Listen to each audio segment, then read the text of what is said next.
Welcome, friends, to this edition of Muslims and the Gospel of John. I wanted to share this with you because our Muslim friends are constantly quoting from the Gospel of John to somehow try to prove that Jesus isn't God. They'll quote something like John 20:17 or John 17:3. Or John chapter 5 or John chapter 8.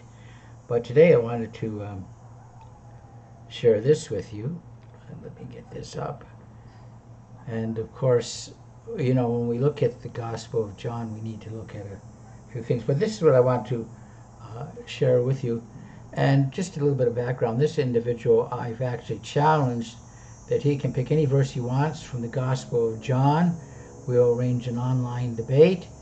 And I will just, basically show that, the Gospel of John is such a clear indication of the deity of Christ. Some have argued that John even has a higher Christology than the rest of the Gospels. I think the Christology is portrayed in a much more different way than it is in the Synoptic Gospels. You have a much more developed theology, but let's look at what our Muslim friend says here, and I really don't understand why he chosen the quote. This is from John chapter 8, and Jesus is having a dialogue with the Pharisees on his person and work, and he's highlighted, I told you that you would die in your sins unless you believe that I am he. And now, why he would quote I am he, if you look at the I am he passages throughout the Gospel of John, it's a direct reference to his deity. And in fact, in many of our translations, you see the he in italics, and it's not there. So you could actually read, unless you believe I am, ego eimi, you will die in your sins. And then it talks about the Son of Man being lifted up. I don't know whether he's thinking that the Son of Man is just a reference to his humanity. No Christian would ever deny the humanity of Christ, but the Son of Man is often very reference to Daniel chapter 7 and verse 13, where the Son of Man is presented before the ancient days and given an everlasting kingdom. So again, I'm not too sure why he's done this. He also talks about being lifted up, and that is again a reference to his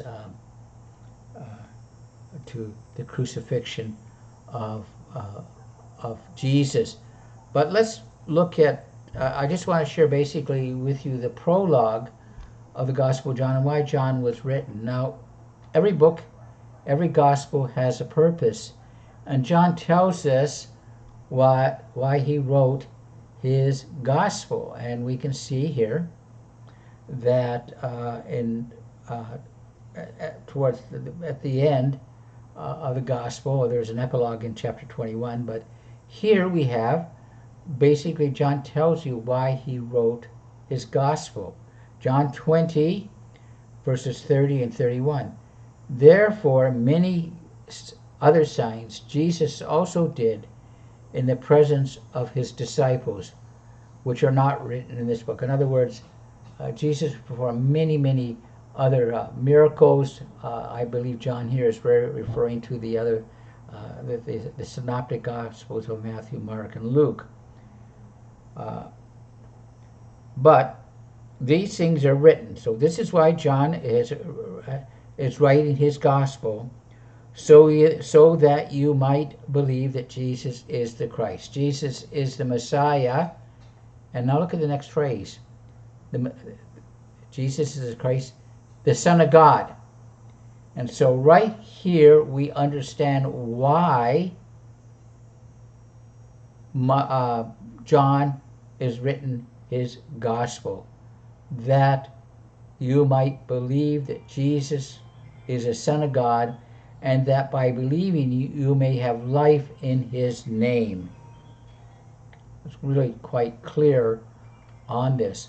But let's look at the prologue, because the prologue of John is for John chapter 1, and every book has a prologue of some sort to tell you, again, what's going to happen, and it sets the stage. And so, John chapter 1, verses 1 through 18 is the entryway or the foyer, so that we can understand the Gospel of John. If you don't read and get a grasp of what the prologue is, then you're not really going to have much hope in understanding the Gospel of John. Maybe that's why this individual, wrote this, because it's quite obvious that these individuals who quote these verses have never taken the time to read the Gospel of John. And there's only two conclusions, actually, with people like this.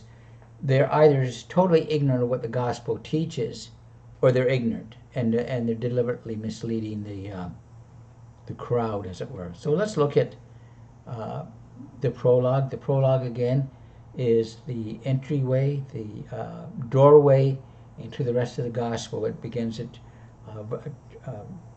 verse 1 of chapter 1 and goes all the way through verse 18. Now, to unpack this would take, I think a person could spend a year unpacking the first 18 verses of the Gospel of John and still not plumb all its depths. But we're just going to go through some of this rather quickly, and I'll make some comments on this. In the beginning was the Word, and the Word was with God, and the Word was God. So at the very beginning we have John making this statement: at the very beginning of time, the Word was already in existence. That no matter how far back you go, or how far back the beginning goes, the Word was already existing. And what does it say? It was existing with God. In other words, face to face,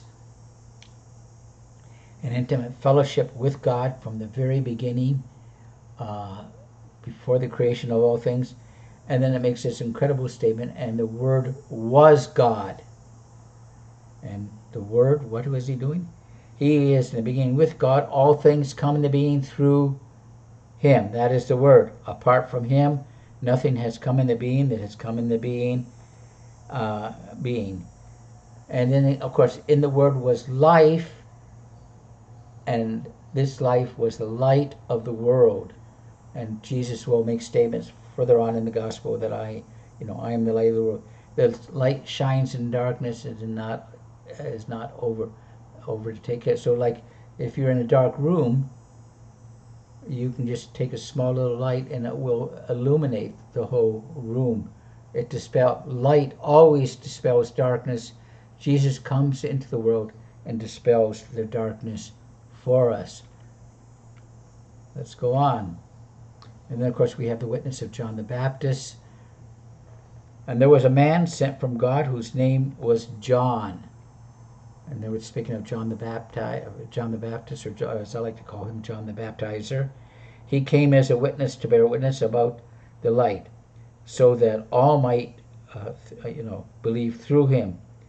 He was not the light, but came to bear witness to light. And so there's a distinction between the ministry of John the Baptizer. John was the last of the Old Testament prophets, and he came as a forerunner to the Christ, or the Word.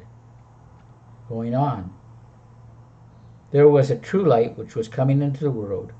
He was in the world, and the world was made through him. Again, the true light is coming into the world, and the world was made through him.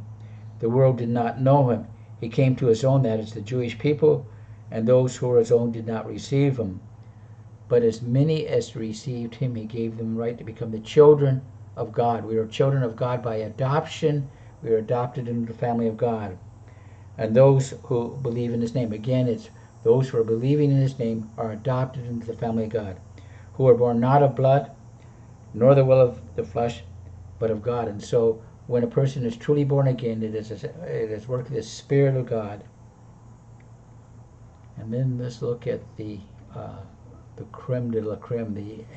I think the final summation of this, and again, we could spend, several, you could spend a year looking at even this passage and not begin to plumb its depths. So let's take a look.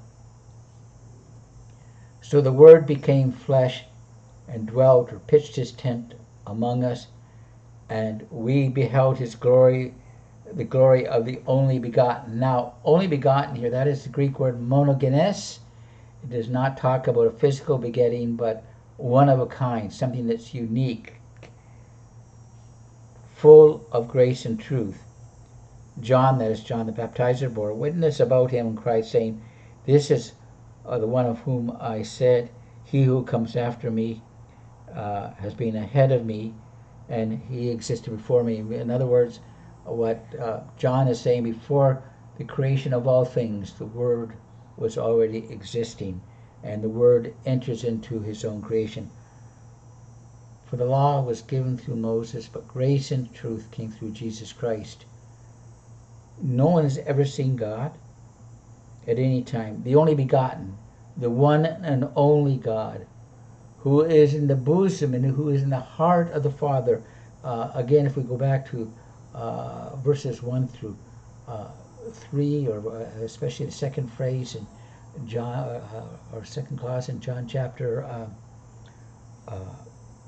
1, verse 1, there's this intimate, face-to-face fellowship that has always existed. And if you want to know what God is like, look at what Jesus Christ is like. Because Jesus explains who God is.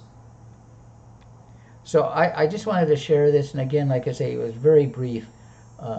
And for my Muslim friends, if you're going to quote from the Gospel of John, read the Gospel. Now, I have a couple of copies of the Gospel of John, and I can get a few more copies. If you want a copy of the Gospel of John, and if you promise to read it, I'll send it to you at my own expense.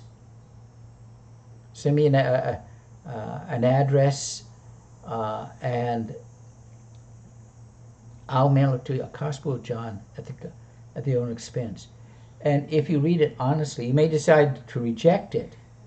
You may decide, "Oh, I don't believe it." But an honest reading can only lead you to one conclusion: that Jesus Christ is God the Son incarnate. God the Son come in the flesh.